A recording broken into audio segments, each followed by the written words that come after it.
युग में आसानी से जीव का कल्याण कैसे हो सकता है? तो कल्याण करने के लिए ज्ञान मार्ग, योग मार्ग, कर्म धर्म मार्ग और भक्ति मार्ग या प्रेम मार्ग, ये चार मार्ग होते हैं। उसमें से कलयुग में सिर्फ भक्ति मार्ग या प्रेम भक्ति में ही हम जब चलते हैं तभी हमारी साधना हो पाती है। बाकी युगों में कर्म धर्म मार्ग, ज्ञान मार्ग और योग मार्ग की महत्वता थी, लेकिन कलयुग में प्रेम भक्ति पे चल के हमारा कल्याण होता है। तो प्रेम भक्ति में या नौदा भक्ति में 9 प्रकार की भक्ति होती है। श्रवण, कीर्तन, स्मरण, पाद सेवन, वंदन, अर्चन, दास, साख्य, आत्मनिवेदन। तो इनमें से अगर हम सिर्फ 3 भक्तियां के श्रवण अपने पूर्ण सतगुरु से जो प्रेम भक्ति का प्रचार करें और तत्वदर्शी श्रोत्रियम ब्रह्मनिष्ठ हो, तो उनका लेक्चर, उनका प्रवचन सुने, ताकि जीव माया और गुण माया के हम अधीनों के जो हमने अपने स्वरूप को बुलाया और काल माया में, मोह माया में फंसा दी है और जन्म मरण में बांध दी है, तो इससे छुटकारा पाने के लिए, अपनी सच्चिदानंद मंजिल को पाने के लिए हमें प्रेम भक्ति के मार्ग में ऐसे तत्वदर्शी पूर्ण जो श्रोत्रिय ब्रह्मनिष्ठ हों, उन गुरुओं का प्रवचन सुनना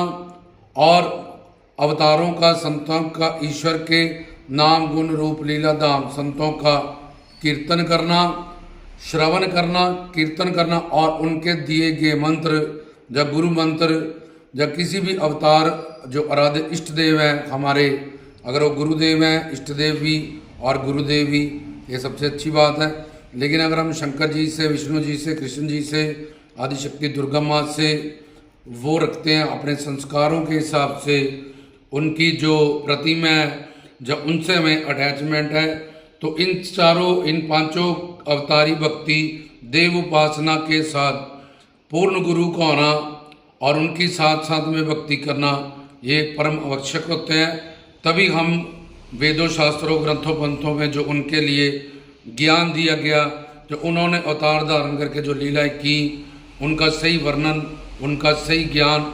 समझ पाएंगे, उनका सही कारण। क्योंकि 5 देव उपासना के साथ ये शर्त होती है कि पूर्ण गुरु हो और वो प्रियतम लगे। हरि गुरु की भक्ति हम इकट्ठे करें और कृष्ण जी, आदिशक्ति, दुर्गा माँ, विष्णु जी, शिव, गणेश जी, जो 5 ये देव उपासना, अवतारी उपासना,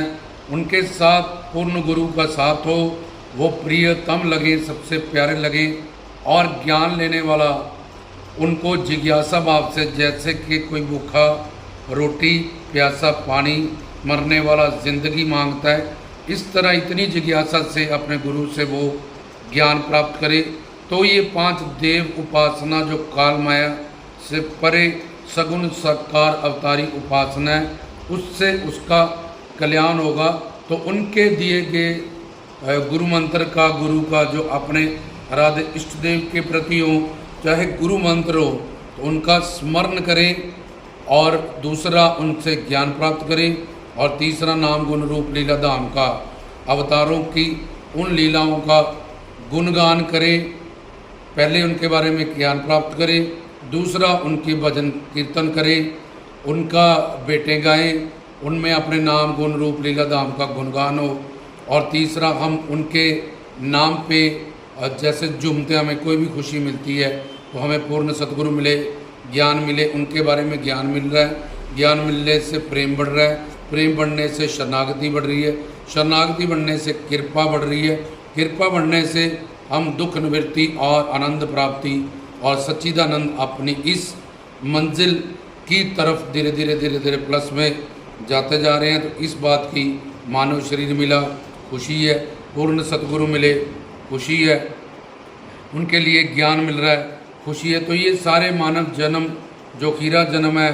जो अनमोल है, जो ज्ञान शक्ति और कर्म योनि से प्रदान है, तो उसमें हमारा जीवन सफल हो रहा है। इन सब बातों को, जो सत्य खुशी हैं, उसको अपने मन में धारण करते हुए हम अपने आराध्य इष्ट देव के लिए, गुरुदेव के लिए उन वचनों पे नाचते भी हैं। तो ये रहा श्रवण करना, गुरु से ज्ञान लेना, कीर्तन करना नाम गुण रूप लीला धाम का, संतों का, अवतारों का और ईश्वर का, श्रवण करना, कीर्तन करना और आपको बताया कि स्मरण गुरु मंत्र का करना, जो अवतारों के उस मंत्र का जो गुरुदेव ने दिए, श्रवण उनका ज्ञान करना, कीर्तन अवतारों का, संतों का, और ईश्वर के नाम गुण रूप लीला धाम का करना है। तो इन 9 भक्ति में से अगर ये सिर्फ हम 3 भक्तियाँ ही करें तो हमारा कल्याण बड़ी आसानी से हो जाएगा। हमारा मनुष्य जीवन में हम जो पाने आए वो पा के मालो माल हो जाएंगे और निहाल हो जाएंगे। जय श्री सतगुरु योगी पीर धाम।